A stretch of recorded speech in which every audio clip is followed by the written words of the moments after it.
합시다. 하나님, 이 밤에 큰 은혜를 주세요. 아멘. 옆 사람 축복해 주시길 바랍니다. 성령으로 충만하십시오. 아멘. 여러분들이 대답을 잘하세요. 잘해보세요. 제가 퀴즈를 낼 겁니다. 왕들이에요, 왕들. 네, 아버지도 훌륭하고 아들도 훌륭하고, 아버지가 훌륭한데 아들은 형편없고, 아버지는 형편없는데 아들은 훌륭하고, 아버지가 형편없는데 아들은 더 형편없고, 이런 왕들이 있어요. 자, 대답을 해보세요. 아사하고 여호사밧은 어떤 종류죠? 아사하고 여호사밧. 너무 어려워요? 여기는 이제 아버지도 괜찮고 아들도 괜찮은 케이스예요. 자, 그 다음 질문. 히스기야하고 므낫세하고는 어때요? 나오기 시작하네. 히스기야는 참 괜찮은 왕입니다. 진짜 괜찮은 왕입니다. 므낫세는 개판 5분 전인 왕입니다. 히브리서 11장에 보면은 어떤 사람은 톱으로 켬을 당하였으며 라고 되어 있잖아요. 그 이사야로 알려져 있는데, 이사야를 그렇게 죽인 왕이 므낫세 왕이라고 알려져 있어요. 그러니까 아버지는 훌륭한데 아들은 개망단이에요. 자, 그 다음에 아몬하고 요시야는요? 아몬하고 요시야는 없는 걸 하면 되잖아. 없는 걸. 그죠? 아버지는 형편없고 아들은 훌륭하고. BC 623년도에 이 전체 유대 땅의 종교 개혁을 일으켰던 탁월한 하나님의 종이 요시야 왕입니다. 이 요시야 왕이 죽었을 때 예레미야가 슬퍼해요. 예레미야 애가가 그와 연결이 되어져 있기도 해요. 자, 이제 마지막 하나 남았어요. 아버지가 형편없는데 아들은 형편없는 아버지를 능가하게 더 형편없어요. 누굴 것 같아요? 예? 예. 괜찮아요. 그러니까 제가 설교를 하죠. 대답을 잘 하시면 여러분들이 나오셔야 되겠죠. 예. 오므리에 대해서 이렇게 기록하고 있어요. 들어보세요.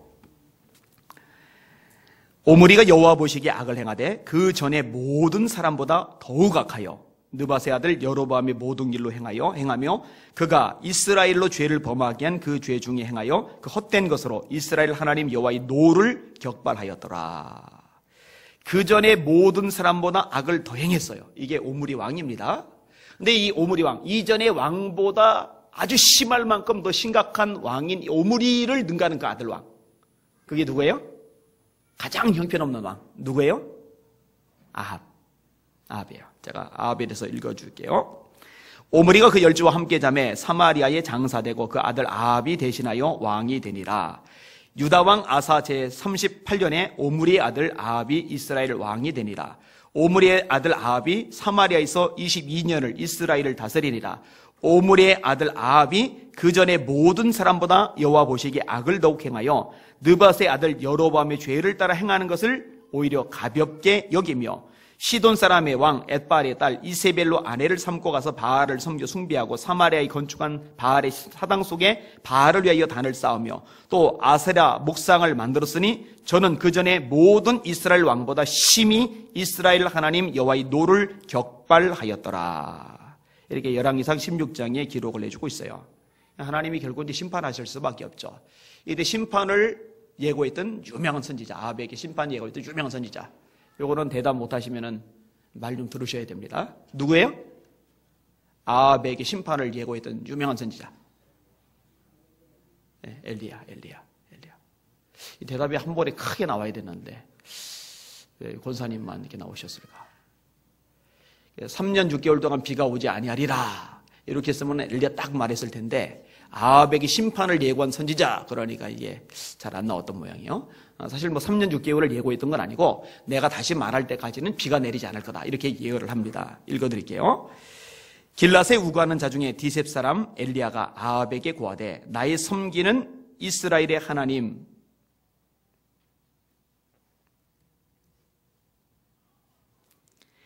여호와의 사심을 가리켜 맹세하노니 내 말이 없으면 수년 동안 우로가 있지 아니하리라 하리라. 이게 열왕기상 17장 우리가 읽은 본문 바로 앞부분에 나오는 내용입니다.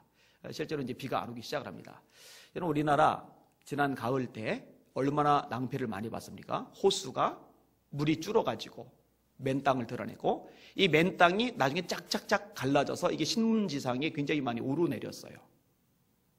비가 좀 안 내리니까요, 나라가 초토화가 됩니다. 그게 몇 개월 정도 비가 안 내린 거거든요. 근데 여러분, 3년 6개월 동안 비가 안 내리면요, 나라 망합니다. 진짜 망합니다.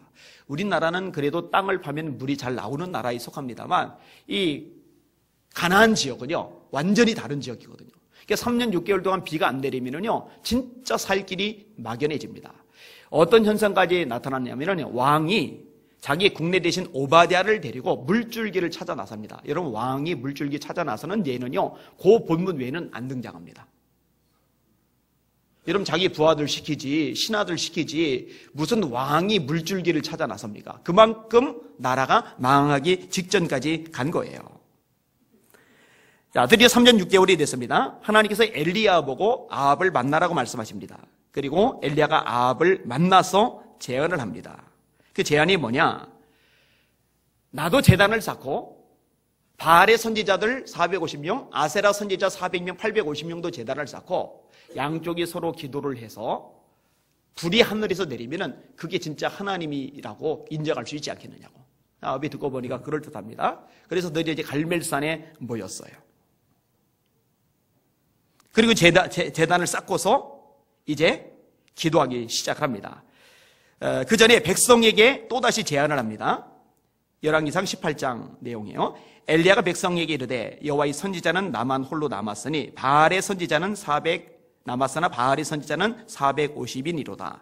그런즉 두 송아지를 우리에게 가져오게 하고 저희는 한 송아지를 택하여 각을 떠서 나무 위에 놓고 불은 놓지 말며 나도 한 송아지를 잡아 나무 위에 놓고 불은 놓지 말고 너희는 너희 신의 이름을 부르라. 나는 여호와의 이름을 부르리니 이에 불로 응답하는 신 그가 하나님이니라. 백성이 다 대답하되 그 말이 옳도다. 백성들도 이제 동의를 한 거죠. 왕이 동의를 했고 백성들이 동의를 했어요. 그리고 이제 엘리야가 다시 한번 제안을 합니다. 나는 혼자고 너희들 숫자가 많으니까 너희들이 먼저 해라. 저희가 그 받은 송아지를 취하고 잡고 아침부터 낮까지 바알의 이름을 불러 이르되 아침부터 낮까지, 그러니까 아침부터 점심 무렵까지예요. 바알이여 우리에게 응답하소서 하나 아무 소리도 없고 아무 응답하는 자도 없으므로 저희가 그 싸움 단 주에서 뛰놀더라. 오정에 이르러는 엘리야가 저희를 조롱하여 가로되 큰 소리로 부르라. 저는 신인즉 묵상하고 있는지 혹 잠깐 나갔는지 혹 길을 행하는지 혹 잠이 들어서 깨워야 할 것인지. 이에 저희가 큰 소리로 부르고 그 규례를 따라 피가 흐르기까지 칼과 창으로 그 몸을 상하더라. 이같이 하여 오정이 지났으나 저희가 오히려 진언을 하여 저녁 소재 드릴 때까지 이를지라도 아무 소리도 없고 아무 응답하는 자도 없고 아무 돌아보는 자도 없더라. 그러니까 오정에서 아침에서 오정 점심까지, 그다음에 오정에서 엘리야가 조롱하고 이 조롱을 들은 사람들이 이제 미쳐 돌아가는 거예요. 칼창으로 자기 몸을 상하며 피를 흘리며 울부짖는데 저녁까지 하고. 그러니까 기도 시간이 굉장히 깁니다. 여러분 앉은 자리에서 기도하는 게 아니라 막 뛰놀면서 지금 기도를 하는 상황입니다. 몸을 상하면서 기도를 하는 상황입니다. 그러니까 진짜 진이 다 빠지죠. 여러분 기도해 보셨잖아요. 기도하는 거 보통 에너지 많이 드는 거 아닙니다. 기도는 노동이란 말 맞아요. 한 2시간, 3시간 연속해서 기도할 줄 아는 사람은요, 정말 대단한 겁니다. 절대로 안 쉬워요. 1시간 계속 부르짖어 기도하는 것도 굉장히 힘듭니다. 해보세요. 그런데 아침부터 점심, 점심부터 저녁 소재 드릴까지 했으니까 이건 도대체 몇 시간이에요? 9시부터 따져도 12시까지 따지면 3시간, 3시간부터 12시부터 한 5시까지만 따져도 5시간, 8시간을 매달려 기도를 한 거예요. 뛰어놀면서, 피를 흘려가면서. 왜 그 정도까지 했을까? 간단해요. 응답 안 되면 죽거든요. 그러니까 살기 위해서 발버둥을 치는 거죠. 제가 말씀 준비하다가 궁금한 게 생겼어요. 이 바알 선지자들은 진짜 바알이 하나님이라고 믿었을까? 믿었을 수 있고 믿지 않았을 수도 있어요. 여러분 점을 치는 사람들이 또 무당짓 하는 사람들이 진짜 어떤 능력을 믿고 사는 사람도 있지만은 사실은 그냥 사람을 속이면서 자신도 가장해서 꾸미면 사는 사람도 있거든요. 이 바알 선지자들도 마찬가지일 거예요. 근데 어쨌든 믿거나 믿지 않거나 하나님이 아니라는 것은 너무나 분명합니다. 불이 내릴 리가 없죠. 자, 그리고 이제 오늘 본문이 시작이 되는 겁니다. 자, 엘리야가 어떤 일을 하느냐? 일단 백성들을 모아요. 30절 읽겠습니다. 시작. 엘리야가 모든 백성을 향하여 이르되 내게로 가까이 오라. 백성이 다 그에게 가까이 가매 그가 무너진 여호와의 제단을 수축하되. 백성들 보고 다 가까이 와라 그러니까 백성들이 우르르 하고 몰려들어요. 왜 엘리야의 말을 이렇게 잘 들을까? 이유가 있어요. 엘리야는 이미 유명한 인물이거든요. 엘리야가 말을 했어요. 이 땅에 비가 내리지 않을 거다. 그러니까 정말 비가 안 내리는 거예요. 1년만 안 내린 게 아니라 1년, 2년, 3년, 6개월 동안 비가 안 내려서 나라가 망할 지경이에요. 왕조차 물줄기 찾아 나설 지경이에요. 그러니까 엘리야의 입에서 나오는 말에 영적인 권세가 있다는 것을 이제 백성들이 아는 거예요. 그러니까 모여라 그러니까 모일 수밖에 없는 거죠. 사실 하나님의 종이 가지는 권위는요, 그 입의 말이 땅에 떨어지지 않을 때 나타납니다. 이건 나이가 많고 적고하고는 상관이 없어요. 학력이 좋고 나쁘고는 전혀 상관이 없어요. 사무엘상 3장에 이렇게 말씀합니다. 사무엘이 자라매 여호와께서 그와 함께 계셔서 그의 말이 하나도 땅에 떨어지지 않게 하시니 단에서 브엘세바까지 온 이스라엘이 사무엘은 여호와의 선지자로 세우심을 입은 줄을 알았더라. 이때 사무엘은 아직 젊을 때입니다. 애송이 선지자예요. 근데 단에서 브엘세바까지 이거는 이쪽 끝에서 이쪽 끝까지라는 얘기인데 전 이스라엘 백성들이 사무엘을 보면서 저분은 하나님이 세우신 종 맞아 라고 인정을 해요. 왜 인정을 하느냐? 할 수밖에 없는 게 하나님이 사무엘의 입에서 나오는 말이 하나도 땅에 떨어지지 않게 해주신 거예요. 그 입에서 나온 말이 그대로 되게 해 주신 거예요. 사실 이제 하나님의 종의 영적 권세는 여기에 있죠. 얘기를 했는데, 선포를 했는데 아무것도 일어나지 않아 보세요. 그거 어떻게 존중을 받겠어요? 근데 이루어진다. 그러면은 귀를 기울이고 경청할 수밖에 없죠. 요즘 심각한 문제 중에 하나가요, 이 부임해간 교회에서 새로 부임해 가신 목사님과 기존의 당의원들 사이에 이 트러블 문제입니다. 제가 볼 때는 참 단순한 문제입니다. 예를 들어서 그 당의원들이 문제가 있는 경우 충분히 있어요. 여러분 성경은 기본적으로요 하나님이 세우셨다라는 개념을 가집니다. 에베소서 4장 11절입니다. 주께서 혹은 사도로 혹은 선지자로 혹은 복음 전하는 자로 혹은 목사와 교사로 주셨으니 이는 성도를 온전케 하여 봉사의 일을 하게 하며 그리스도의 몸을 세우게 하려 하심이라. 자, 사도, 선지자, 목사, 교사 이렇게 세우신 분이 누구라고요? 주님이세요. 주님. 그러니까 이제 이런 개념이 이제 흐린 것이 문제가 되는 거예요. 그러니까 말 그대로 청빙, 이 모셔오는 건데 불러온 거예요. 데려온 거예요. 수많은 이력서 중에 우리들이 찝어서 데려온 거예요. 그러니까 당신은 우리가 데려왔다. 이게 이제 잘못된 가치관이 있는 거죠. 이게 이제 문제예요. 자, 다른 측면, 반대 측면에서 생각해 볼 수 있는 거는요, 이겁니다. 후임으로 간 목회자가요, 영적인 권세가 있어야 돼요. 여러분요, 당의원이건 교인이건요, 전부 다 믿음이고 성숙하면 하등의 문제가 없습니다만은 그렇지 않은 사람도 개중에 섞여 있을 수도 있어요. 그리고 이제 믿음이 좋고 인격이 좋던 사람도 때로는 이 믿음이 식어들면서 인간의 본성 죄성이 튀어나올 수가 있어요. 이럴 때요, 담임 목회자로 부임한 목사님이 영적인 권세가 없으면은요, 이때는 이제 문제가 생기기 시작하는 거예요. 그래서 영적 권세가 필요해요. 제가 전에도 이 부분 가지고 언급을 한 적이 있었는데, 이 규모가 좀 생기다 보면은 교인들이 어떤 생각하냐면은, 야, 우리 교회는 그래도 수준이 있는 게, 교회 규모하고 자기 수준하고 나란히 놓는 거예요. 그 착각입니다. 일종의 브랜드화 되는 거예요. 나는 무슨 교회 다녀. 착각입니다. 그러니까 어떻게 하냐? 우리 교회 수준 정도 되는 교회에서는요, 적어도 담임 목사님이 외국에서 박사 학위를 받은 분이어야 된다. 이런 개념들이 있어요. 그래서 진짜로 빈말이 아니고요, 규모 있는 교회에서요, 일단 이력서 박사 학위자들만 줄이고 나머지 다 빼고, 그리고 달들 나는 거예요. 왜요? 목회는 박사 학위로 하는 게 학력으로 하는 게 아니에요. 목회는 영적 권세를 가지고 하는 거예요. 예수님이 마태복음 5장, 6장, 7장에서 산상수를 말씀하셨죠. 그 결론 부분에 맨 뒷부분에 이렇게 말씀합니다. 무리가 그 가르치심에 논라니 이는 그 가르치시는 것이 권세 있는 자와 같고 저희 서기관들과 바리새인 같지 아니함일러라. 예수님의 말씀에 권세가 있었어요. 그러니까 선포되는 말씀이, 입에서 나가는 말이 권세가 있어야 따르고 움직이는 거예요. 그러니까 이 두 가지 측면이 제대로 갖춰지면은요, 다시 말해 당의원들이 하나님이 세우셨어라는 이 성서적인 인식을 가지고 또 부임하신 목사님이 정말로 하나님이 원하시는 것만큼 성경에서 기록하고 있는 만큼 영적인 권세를 가지고 이 두 가지가 맞아떨어지면은 지금 같은 이 불상사들은 없을 거예요. 제가 되게 안타까워하는 것 중에 하나입니다. 여러분들 한국교회 기도할 때 이 부분도 기도하셔야 돼요. 왜냐면요, 힘을 모아서 지금 전도하고 힘을 모아서 하나님 나라 확장하고 힘을 모아서 선교해도 지금 시간이 모자랄 이 절박한 순간, 주님의 재림이 그만큼 가까운 순간인데요, 이때 지지고 볶고 싸우면은 마귀가 옆에서 신나하잖아요. 이거는 너무나 큰 손해고 너무나 큰 타격인 거예요. 이런 일은요, 마침표를 찍어야만 합니다. 할렐루야. 기도하시기를 바랍니다. 기도해야 됩니다. 자, 모이라고 말했어요. 그 다음에 한 일이 뭐냐? 다시 읽을게요. 20절, 30절, 31절. 시작.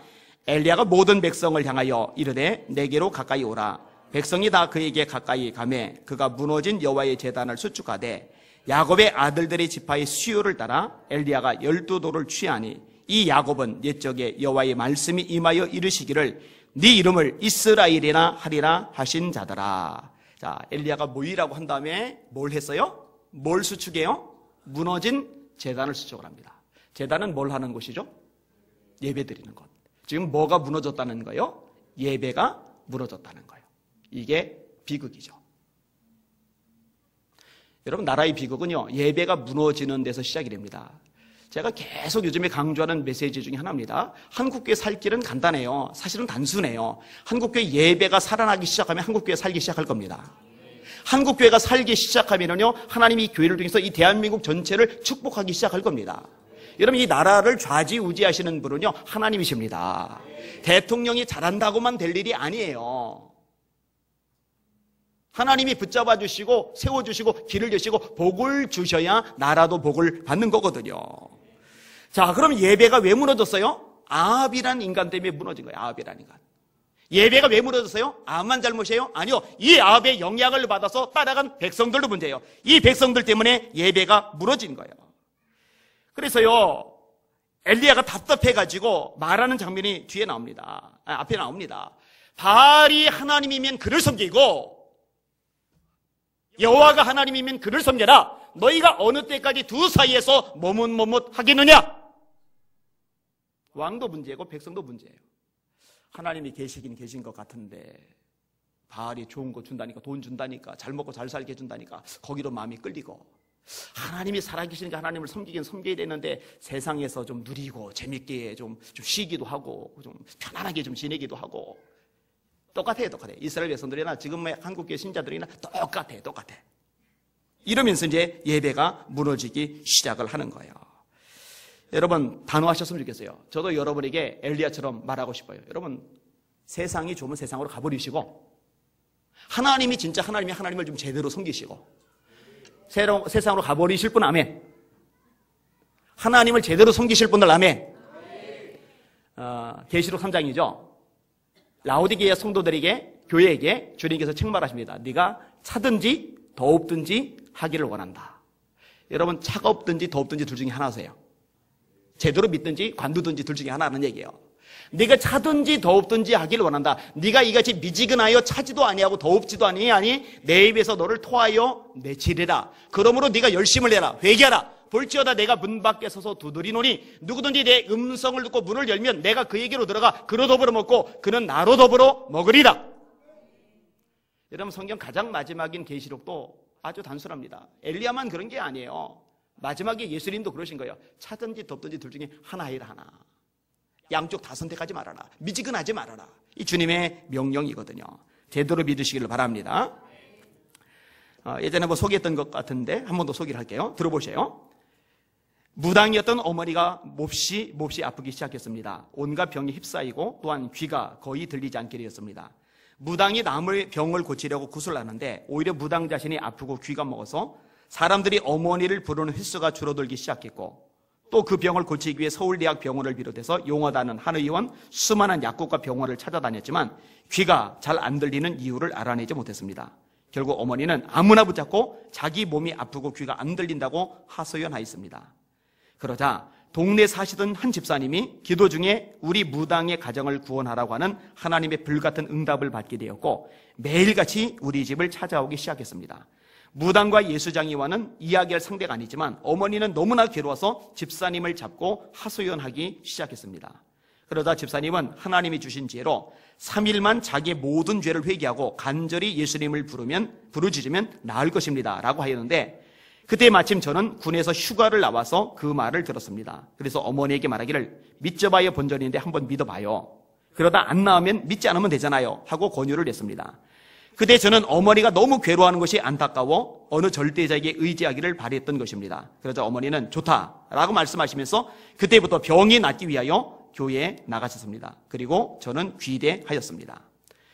그런데 어머니는 교회에 나가시기 전날 다락에 올라가셔서 그동안 섬겼던 부처상을 내다가 삽으로 목을 치고 무당의 옷과 도구들을 불사르고 뒷뜰에 묻어 버렸습니다.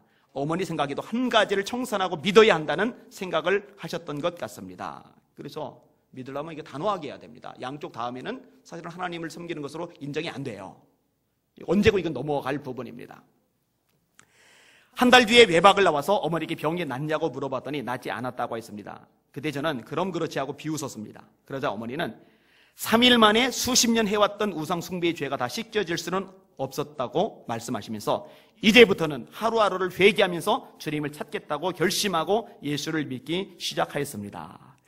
이 무당이긴 했지만 참 수준이 있는 것 같아요. 수준이. 그죠? 3일 부르짖으면 낫는다 해서 했는데 안 나섰잖아요. 근데 수십 년 우상 숭배한 거 3일 만에 다 되겠느냐고. 제대로 하겠다고. 전 괜찮은 것 같아요. 또한 그 집사님은 우리 형제들을 전도하려고 했지만 누님과 여동생들은 집사님을 굉장히 핍박하였습니다. 그 집사님이 전도를 하고 돌아가면 누님은 재수없다고 물을 뒤에다 끼얹었습니다. 마음이 더 강팍한 여동생은 소금을 그 집사님의 뒤에다 던졌습니다. 이런 수욕을 받으면서 또 김영숙 집사님, 지금은 권사님은 계속해서 찾아오셨습니다. 우리 교회 집사님들 이 정도 수준 내시길 바랍니다. 우리 교회 권사님들 이 정도 수준 내시길 바랍니다. 핍박 좀 받는다고, 욕 좀 먹는다고 얼른 기죽으면 안 돼요.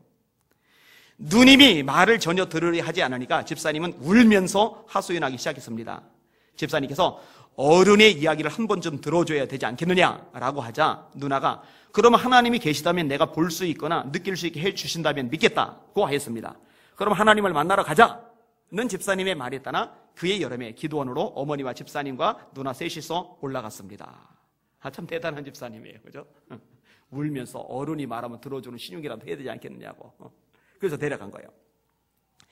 많은 사람들이 할렐루야를 외치면서 울면서 기도하는 것을 본 누나는 속이 메스꺼움을 느끼고 빨리 그곳에서 내려오고 싶은 생각만 간절했습니다. 그러다 억지로 하루를 버티고서 그 다음날 새벽에 전도사님이 찬송을 인도하는 도중에 갑자기 성령이 누나를 사로잡아 두 손을 번쩍 들면서 할렐루야를 외치며 눈물을 흘리기 시작했습니다.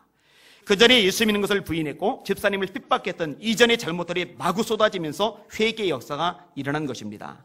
또한 십자가에 예수님이 환상으로 보여지면서 수많은 은혜를 물붓듯이 받았습니다. 어머니와 집사님은 너무 기뻐 울면서 3박 4일 동안 금식 기도를 드리고 한없는 은혜를 받고 산을 내려왔습니다. 산을 올라갈 때는 하나님이 어디 있는가 하며 마지못해 마귀의 얼굴을 하고 올라갔던 누님이 내려올 때는 성령 충만을 받아 마치 천사와 같은 얼굴로 기쁜 표정으로 내려왔습니다. 근데 이 딸도 대단하더라고요. 들어보세요. 그리고는 내려와서 이 사람 저 사람 붙들고 자신이 받은 은혜를 증거하면서 하나님은 살아계시다고 간증하며 전도하기 시작했습니다. 할렐루야. 사도 바울도 예수님을 만나고 즉시로 전도하기 시작했잖아요. 그죠? 우리 유경천 선생님 즉시로 전도하셔야 돼요. 그죠? 전도하시길 바랍니다.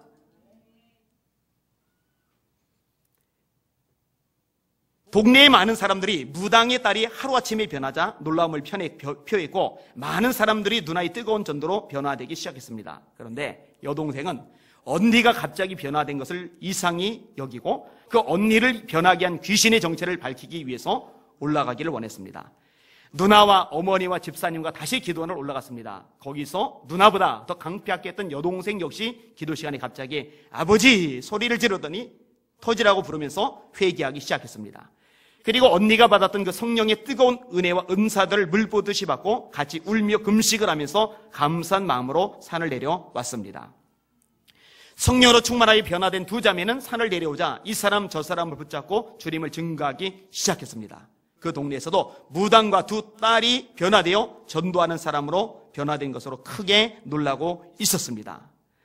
그러나 하나님이 은혜를 주실 때는 고난도 함께 주신다고 하신 것처럼 아버지의 이루 말할 수 없는 핍박이 쏟아졌습니다. 성경이라는 성경은 모두 불사르고 각 방에 찾아다니면서 예수님의 사진은 전부 찢어버렸습니다.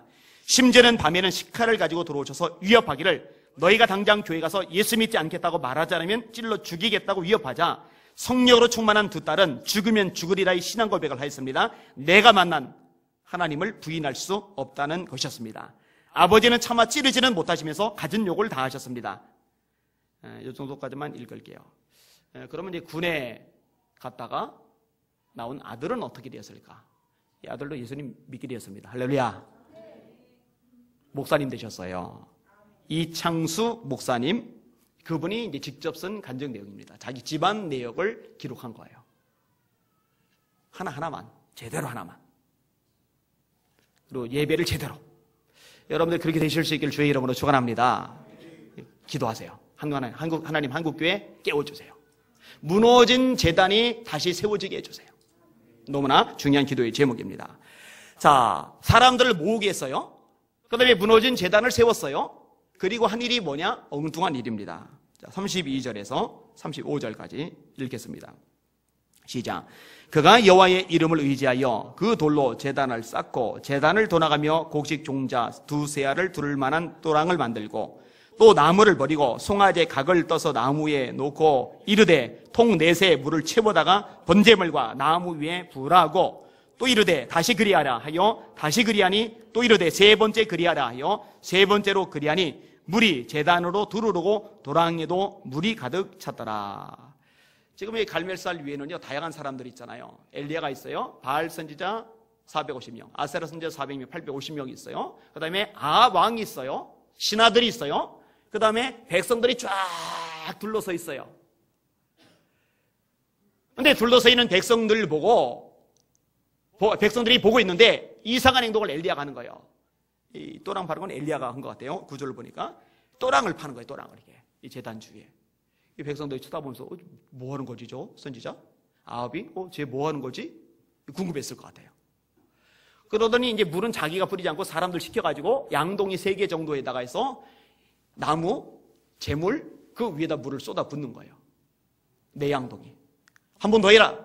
8양동이. 한 번 더 해라. 12양동이.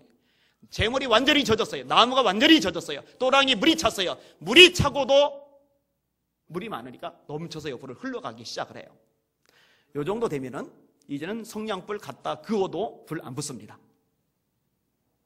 그러니까 사람들의 눈으로 볼 때 엘리야가 진짜 말도 안 되는 바보짓을 하는 거예요. 근데 엘리야의 입장에서는요 그건 바보짓이 아닙니다. 어차피 하나님이 불을 내리시는 거라면은 마른 나무든 물이 젖은 나무든 상관이 없어요.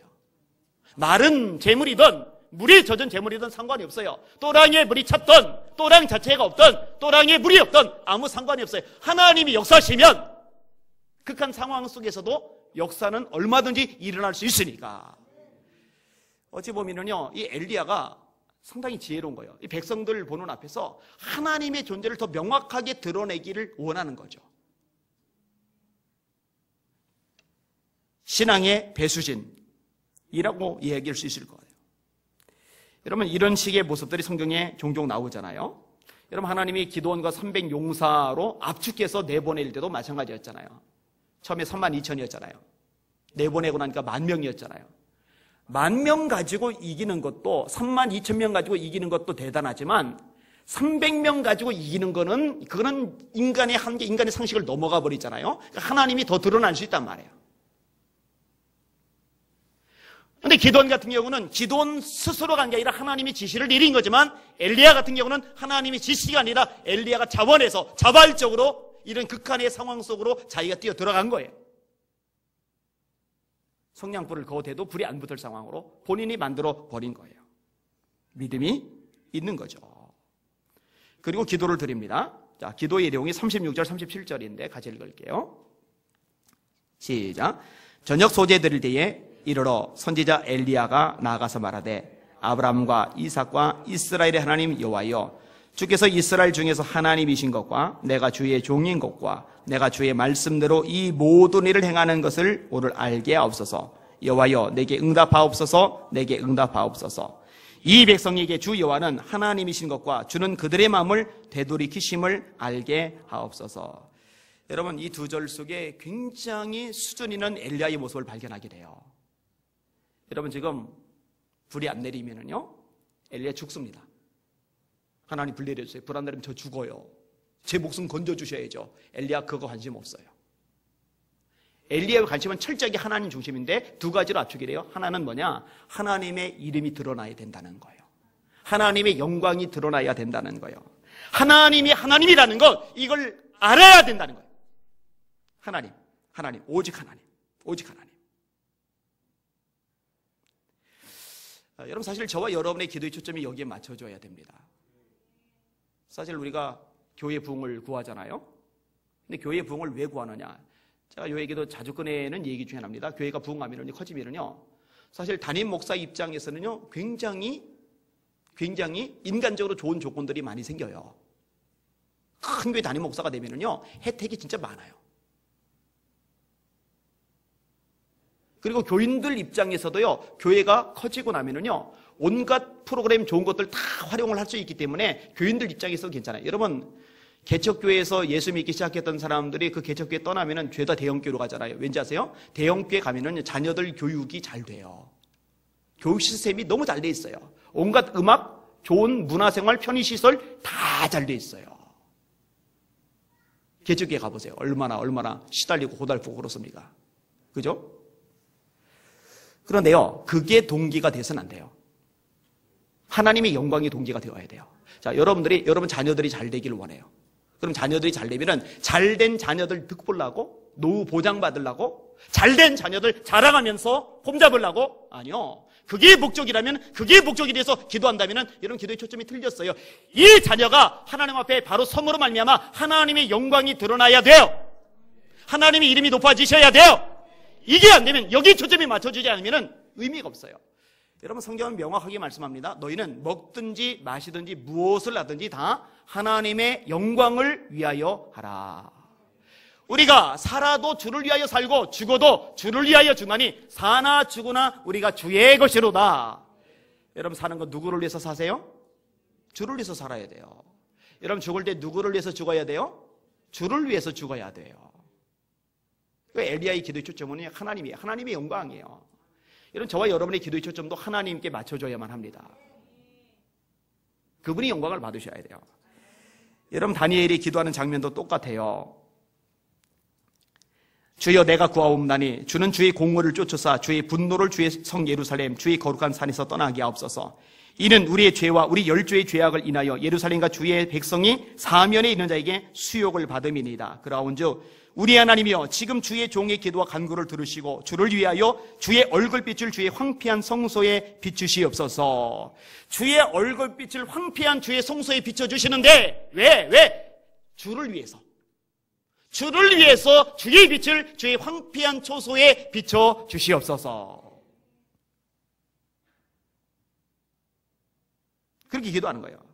이런 모세의 기도도 마찬가지입니다. 하나님의 이름을 위해서, 하나님의 영광을 위해서 백성들 용서해 달라고 기도해요. 하나님, 이들 다 전멸당하면은요, 제 체면이 뭐가 됩니까? 제가 이 백성들의 리더고 지도자인데 이들 다 죽으면 제가 누구 지도자 노릇합니까? 그거 관심 없어요. 하나님, 이 백성들 다 진멸하시면 하나님이 이들을 가나안 땅에 인도할 능력이 없어서 광야에서 죽였다고 사람들이 말할 거 아닙니까? 그럼 하나님의 이름이, 하나님의 영광이 땅에 떨어집니다. 하나님의 영광, 하나님의 이름을 위해서 이 백성의 죄를 사하여 주시옵소서.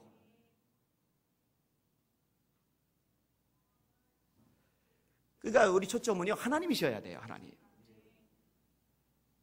따라합시다. 오직, 그게 오직 하나님의 영광을 위하여. 저를 위해서도 늘 여러분이 기도해 주실 제목 중에 하나가 그거예요. 그죠? 절대로 하나님의 영광 가로채는 목사 되지 않도록 기도해 주셔야 돼요. 아무리 나중에 뭐 대단하게 해도요, 하나님 영광 슬금슬금 자기가 나와서 다 이렇게 가로채면은요, 그건 끝이에요. 그건 아무것도 아니에요.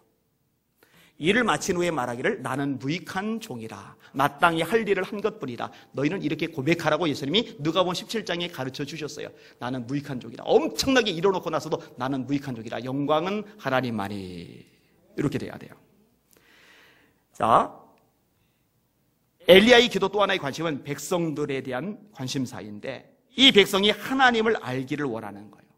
이 백성이 하나님을 알게 해 주시옵소서. 그 기도 제목이에요. 불이 내려요. 역사와 기적이 나타나요. 엄청난 표적들이 막 눈에 보여져요. 그래서 와, 능력 있는 불의 종 엘리야, 야, 능력 있는 신유의 종 성령의 사람. 그게 아니라 그 과정을 통해서 백성들이 하나님이 어떤 분인지를 알게 되는 거죠. 그럼 바울이 말입니다. 루스드라에서 안전뱅이를 일으킵니다. 그러니까 잘생긴 바나바는 말을 안 하고 좀 못생긴 바나바가 말을 내서 안전뱅이를 일으키니까 그 지역에는 제사장들하고 백성들이 달려들더니 바나바 보고는 제우스 신이다, 바울 보고는 헤르메스 신이다 해서 제사를 드리려고 그래요. 난리가 난 거죠. 스타가 된 거예요. 이때 바울이요 자기 옷을 내찢어요. 바나바도 자기 옷을 찢어요. 사람들이 자기한테 주목해가지고 와, 이거는 기쁠 일이 아니거든요. 이들이 이런 과정을 통해서 결국 주님이 누군지를 아는 것, 이것이 표적의 목적이거든요. 제자들이 나가 두루 전파할세 주께서 함께 역사하사 그 따르는 표적으로 말씀을 확실히 증거하시니라. 표적은 말씀을 증거하는 거예요. 예수님을 증거하는 거예요. 그 기도를 엘리야가 드리고 있는 겁니다. 여러분, 이런 애절한 마음이 사실은 선지자에게만 있어야 될 게 아닙니다. 하나님의 사람들에게 있어야 될 겁니다. 느헤미야에게도 그런 마음이 있었고 그런 기도가 있었잖아요. 느헤미야는 평신도입니다.